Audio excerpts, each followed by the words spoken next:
एक नंबर प्रभू. प्रभूला त्या घरात सगळेजण छोटा समजतात आणि त्यामुळेच त्याला घरामध्ये किंमतसुद्धा मिळत नाही.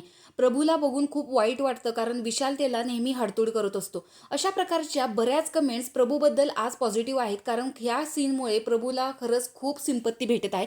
चला तर बघूयात नक्की मॅटर काय आहे. तर मागच्या वेळेस 15 अंड्यांचा लफडा झालेला होता. जसं विशालच्या भाषेत बोलायचं झालं तर की एक चॅलेंज झालेलं होतं आणि त्याच्यामध्ये त्याने प्रभूला अंडी दिलेली होती. पण प्रत्येक गोष्ट बोलताना सुद्धा तो प्रभूला सतत हेच बोलायचा, दे माझी अंडी. त्यामुळे राखीने एकदा सांगून ती अंडी त्याला द्यायला लावली. पण काल घरामध्ये ब्रॉन्झ आणि गोल्डन रेशनवाल्यांचं सामान आलेलं आहे. त्याच्यामध्येच विशालने खूप साऱ्या गोष्टी चोरलेल्या होत्या. मग त्याच्यामध्ये आलं असेल, पोहे असेल, केळी असतील. केळी तर स्वतः कॅमेऱ्यासमोर पण दाखवलेली होती.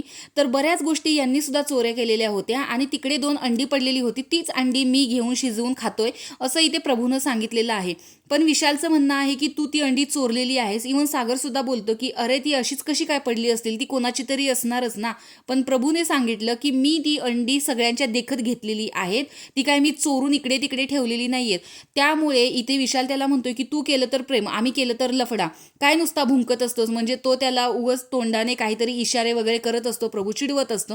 त्यावर विशाल म्हणतो की या या या काय करतोस, म्हणजे तू कुत्र्यासारखा का भुकतोयस, येऊन चाव ना आता मला, असं त्याचा रोख आहे बोलण्याचा.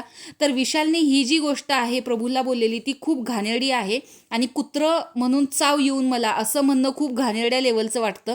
तर याच्याबद्दल तुम्हाला काय वाटतं की विशालनं प्रभूला बोललेली ही गोष्ट बरोबर आहे का? आणि बाकीचे सगळे ते बघत बसतायत, त्याच्यावरती विशालला कोणी सुद्धा ट्रिगर करत नाहीये की विशाल तू अशा भाषेत बोलू नकोस. इव्हन एक तन्वीच असते जी सतत येऊन बोलते की त्याला असं नाही बोलायचं.